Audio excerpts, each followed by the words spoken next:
अस्सलाम वालेकुम की हाल है जी तुहाडा। उम्मीद है तुसीं ठीक होने। ते अज तुहाडे नाल एक इहो जी दुर्घटना शेयर करन चलां कि जिन्हूं सुनने तो बाद शायद तुसीं अगर गलती ते हो तो तुसीं अपनी गलती नूं सुधारन दी कुछ कोशिश जरूर करोगे। बहुत सारे जगह ते इहो जे मामलात हो जांदे आ। ते सब तो पहले तो मैं ये अर्ज करांगा कि साडा जिहड़ा मज़हब है ना इस्लाम, उहदे विच हर चीज़ क्लीयर दसी गई है। ईवन कि अगर माँ प्यो ने बच्ची की शादी करनी है तो उन्होंने बच्ची की रजामंदी जी पुछनी चाहिए। और ये सारिया चीज़ा खुल के दसिया गई साढ़े मज़हब च, लेकिन फिर भी असी लोग किते गैरत के नाँ से किते किसी वजह तो ये सारे मामलात गलत कर जाते हैं। अज की जी स्टोरी है ये हैगी है जी रोहड़ी की। सिंध का शहर रोहड़ी, उत्थे का एक गाँव आ, उत्थे की स्टोरी आ जिथे कि 9 साल तो बाद उहदे भरावां नूं, फरदोस के भरावां नूं अपनी भैन की लाश मिली। लाश बरामद किस तरह हुई? हमसाए की हुशियारी की वजह लाश बरामद हो गई, नहीं तो शायद उहदी लाश भी ना लभदी। अच्छा, हुण तुहानूं दसदे हां कि ये मामला होया किस तरह। फरदोस उहदी शादी 9 साल पहले मुनव्वर नामी शख्स दे नाल हुंदी आ, जिहड़ा कि रोहड़ी दे एक गाँव दे विच रहिंदा।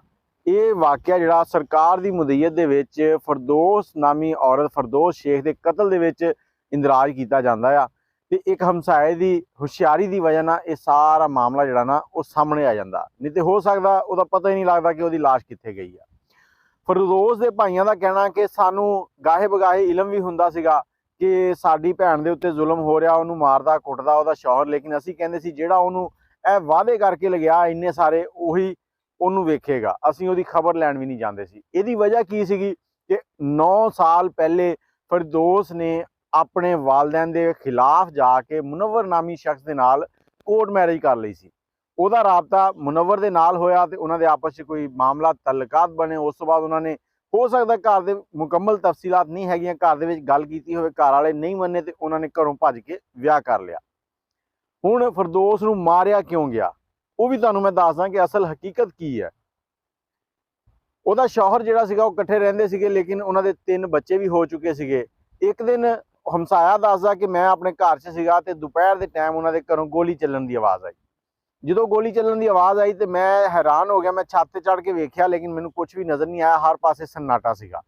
लेकिन मैनू तशवीश हो रही थी कि गोली इस साइड तो चली है तो इधर कोई आवाज़, कोई बंदा नहीं, कोई शै नहीं।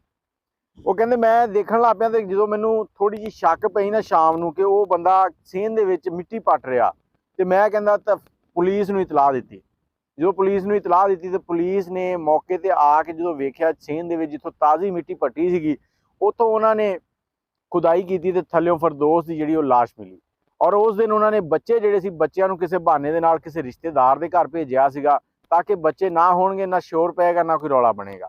इस काम दे विच मुनव्वर नामी शख्स जिहड़ा उहदा शौहर सीगा, उहदे 2 दोस्तां ने भी उहदी मदद की सी।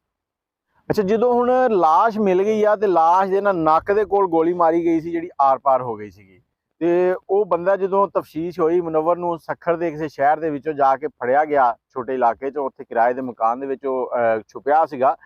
ਤੇ ਤਫਤੀਸ਼ ਹੋਈ ਤੇ ਮੁਨੱਵਰ ਨੇ ਦੱਸਿਆ ਕਿ ਮੈਂ ਇਹਨੂੰ ਇਸ ਵਜ੍ਹਾ ਤੋਂ ਮਾਰਿਆ ਕਿ ਇਹ ਕਿਸੇ ਹੋਰ ਦੇ ਨਾਲ ਮੈਨੂੰ ਸ਼ੱਕ ਸੀਗਾ ਕਿ ਇਹ ਸੈੱਟ ਸੀ।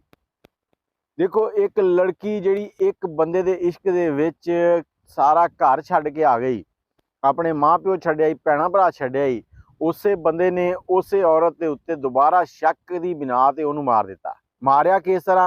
कहता पहले मैं इहदा सिर ते ईटां मारियां, फिर इहदा गला घुटिया, गला घुट के इहनूं मार दिता। तफ्तीश के दौरान उन्हें अपना ये बयान दिता। तो फिर मैं शाम तक इंतजार करता रहा कि कदों सूरज गरूब होवे, हनेरा होवे तो मैं सेंध दे विच मिट्टी पट के ते इहनूं जमीन दोज कर दियां ते इहनूं दफन कर दियां। या फिर मैं कोशिश की थी कि इहनूं बाहर लै जावां, लेकिन उसका कोई हिसाब नहीं बनया तो मैं इहनूं जमीन दे विच ही दफन कर दे घर च। हुण फरदोस दे जिहड़े भरा है ना वो बड़े परेशान है। हुण रो रहे आ, हुण वो कहंदे कि काश असीं अपनी भैन की खबर लै लई हुंदी, लेकिन जदों टाइम लंघ गया फिर रोण दा भी की फायदा।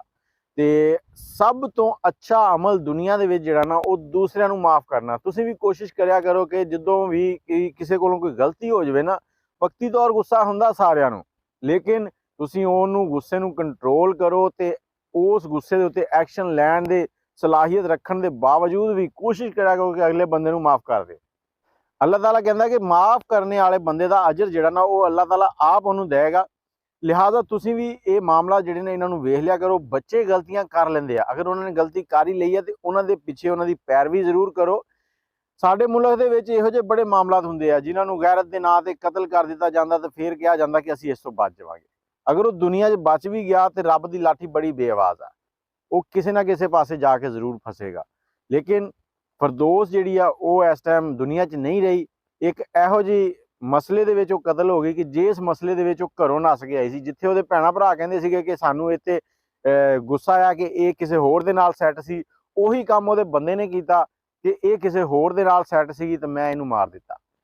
ਇਹਦੇ ਨਾਲ ਹੀ ਮੈਨੂੰ ਇਜਾਜ਼ਤ ਦਿਓ ਤੇ ਦੁਆਵਾਂ ਯਾਦ ਰੱਖਣਾ। ਬੱਚਿਆਂ ਦੀਆਂ ਛੋਟੀਆਂ ਮੋਟੀਆਂ ਗਲਤੀਆਂ ਜਿਹੜੀਆਂ ਨਾ ਉਹਨਾਂ ਨੂੰ ਇਗਨੋਰ ਕਰਿਆ ਕਰੋ, ਉਹਨਾਂ ਦੇ ਅੰਦਰ ਕਮਿਊਨੀਕੇਸ਼ਨ ਪੈਦਾ ਕਰੋ ਤਾਂ ਕਿ ਉਹ ਤੁਹਾਡੇ ਨਾਲ ਖੁੱਲ੍ਹ ਕੇ ਗੱਲ ਕਰ ਸਕਣ। ਦੁਆਵਾਂ ਯਾਦ ਰੱਖਿਓ। ਅੱਲਾ ਹਾਫਿਜ਼।